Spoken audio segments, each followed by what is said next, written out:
Chris Martin just got slapped with a $50 million lawsuit by a guy you've never even heard of. He claims Coldplay stole his guitar riffs and turned them into global hits like Fix You and Talk 20 years ago. But is this dude telling the truth, or is it the biggest musical scam of the decade?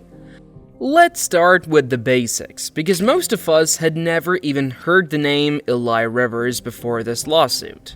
He's not famous, he's not on Spotify, and you probably won't find him trending on TikTok either. But after digging around, people started putting pieces together. Eli is a guitarist from East London who used to play at small local pubs and clubs. He was never in a big band or signed to a major label. Most of his gigs were just open mic nights or tiny recording sessions in people's garages. He says that back in the early 2000s, he got invited to a private jam session with some guys who were working on their music. He now claims that those guys were Coldplay. According to Eli, it was super casual. They were just experimenting with sounds and playing around with different chords. No contracts, no official recordings, just vibes. He says he shared some guitar ideas that he had been working on and that those exact ideas were later used in Coldplay's songs. The wild part is, he never said anything about this until now. For over 20 years, he stayed completely silent. He didn't even try to reach out to the band or post about it online, and then all of a sudden in 2025, he files a $50 million lawsuit and says he wants recognition and money for his work. While the public statement from Coldplay was super calm and professional, what happened behind the scenes was totally different. According to people close to the band, Chris Martin was furious when he found out about the lawsuit. He couldn't believe someone was accusing them of stealing music. It wasn't just Chris either, the whole band was angry. Johnny Buckland, the lead guitarist, reportedly said, "This guy's attacking everything we've built." You've got to understand, Coldplay isn't just a regular band. They've been together since the late 1990s and they've stayed friends all these years. Their bond is super strong, they write songs together, tour together, and make decisions as a group. So, when someone comes along and claims they helped create their music, it's a personal attack on all of them.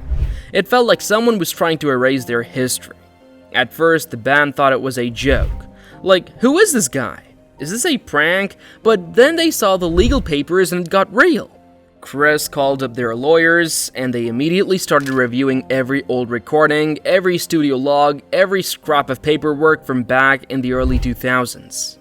The crazy thing, they couldn't find any mention of Eli Rivers. No emails, no notes, no receipts, nothing. That's why they're so sure he's lying, but they still had to take it seriously. Lawsuits like this can hurt a band's image even if they win. And hey, if you're into wild music drama, behind-the-scenes stories, and celebrity chaos like this one, make sure to hit that subscribe button and turn on the bell icon. We've got more crazy true stories coming your way. Okay, one of the weirdest parts of the story is the timing.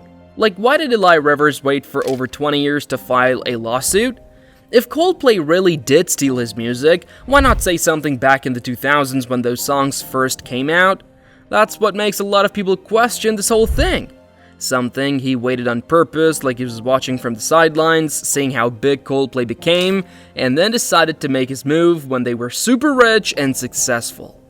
But there might be more to it. Some rumors say that Eli went through a rough patch recently.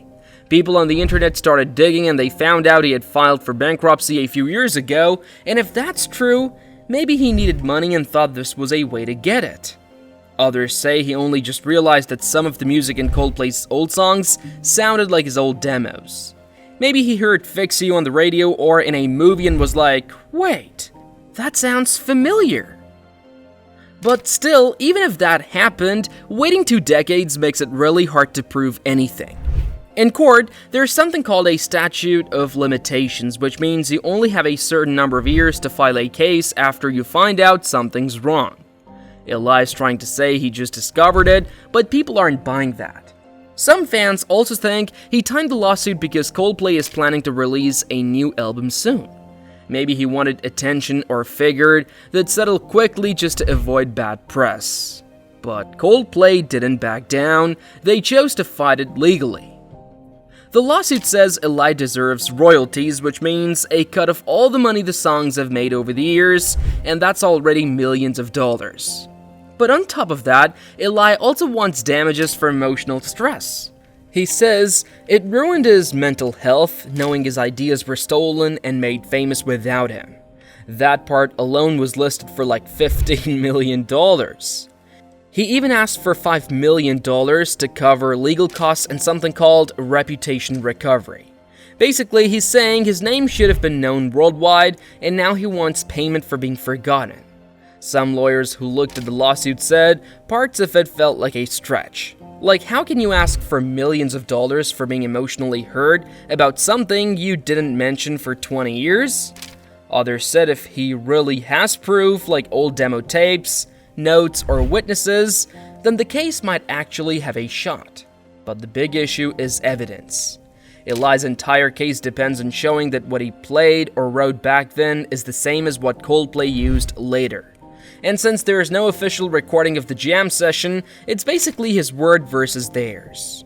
The lawsuit doesn't show a signed agreement or any clear documentation that proves they worked together. Without that, it's going to be really hard to win. As soon as the news broke that Chris Martin was being sued for $50 million, fans totally freaked out.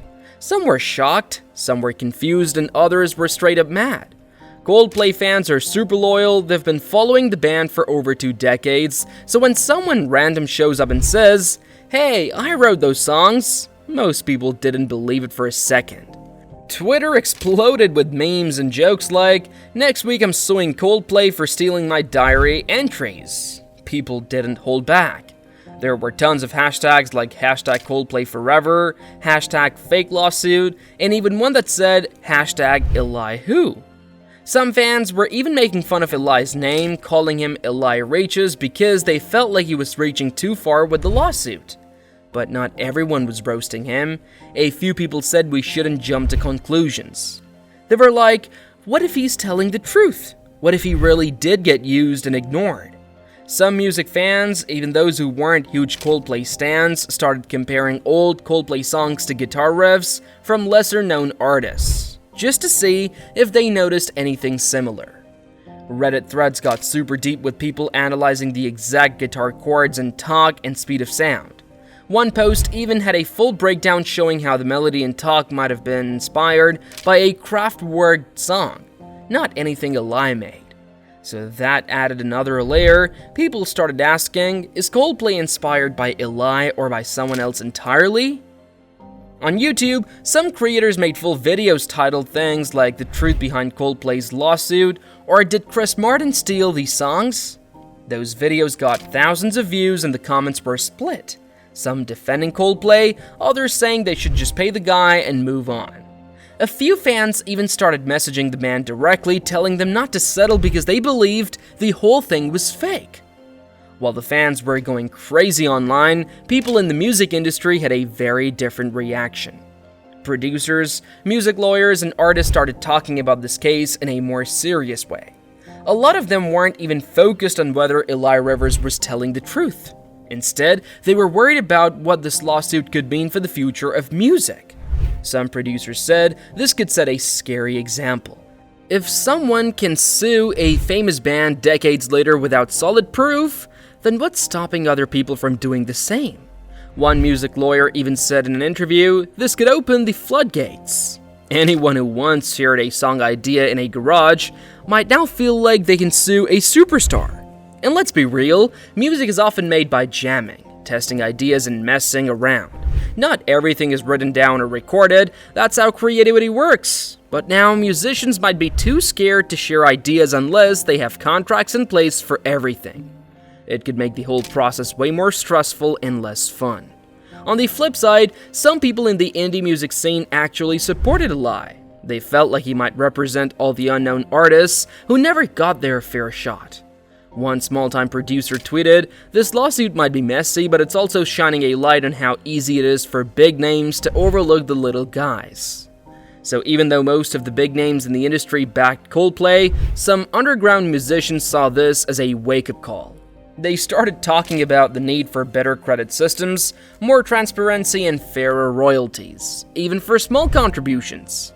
Even though this lawsuit was about music, it started messing with Chris Martin's personal life too.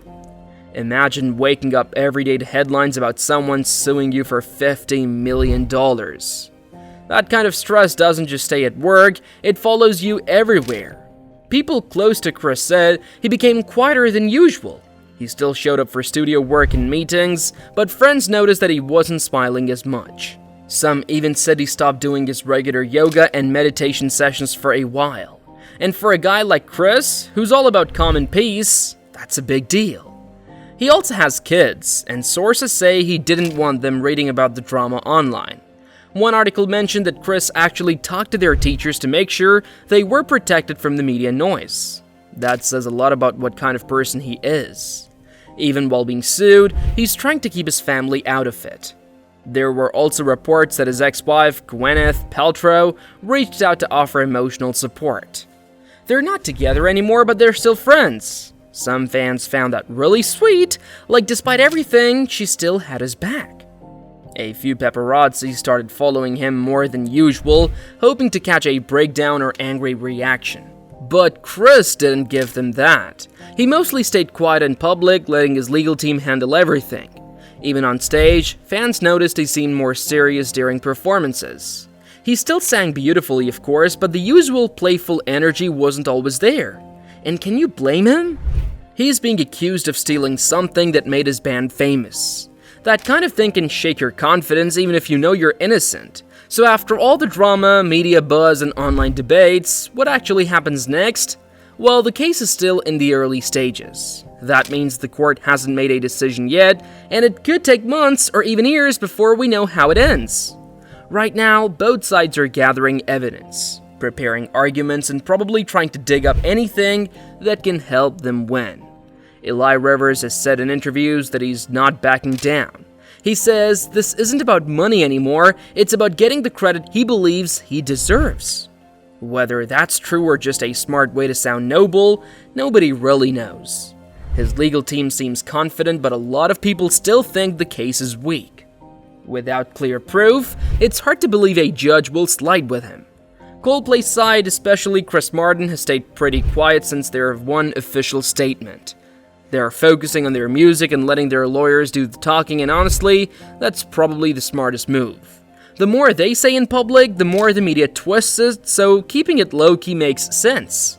What's wild is that Chris Martin isn't the first artist to deal with this kind of thing. In fact, a bunch of famous singers and bands have been sued over similar claims, and some of them actually lost. That's what makes this case kind of scary. Not just for Coldplay, but for all musicians. Take Ed Sheeran, for example. He got sued for his song, Thinking Out Loud, because people said it sounded too much like Let's Get It On by Marvin Gaye. That case went on for years, and Ed had to testify in court. He eventually won, but not before spending tons of money and time on legal stuff, and he even said that if he lost, he might quit music altogether. Then there's Robin Thicke and Farrell, who got hit with a huge lawsuit over blurred lines. They lost that one and had to pay $5 million to Marvin Gaye's family. That shocked everyone because it made artists feel like just having a similar vibe or rhythm could get them sued. Even Katy Perry was sued over Dark Horse by a Christian rapper who said the beat was stolen. She lost at first but later appealed and won, but still, it took years to clear her name. So yeah, these things happen more than we realize. The music world is full of stories where someone claims, "That was my idea," and suddenly millions of dollars are on the line. And because music is so emotional and creative, it's hard to draw a clear line between inspiration and stealing. Like two people can come up with similar melodies without ever meeting each other. And if you found this story wild, hit the like button and subscribe for more crazy real-life drama just like this. Drop a comment, do you think Eli actually helped write Coldplay songs? Or is this all made up?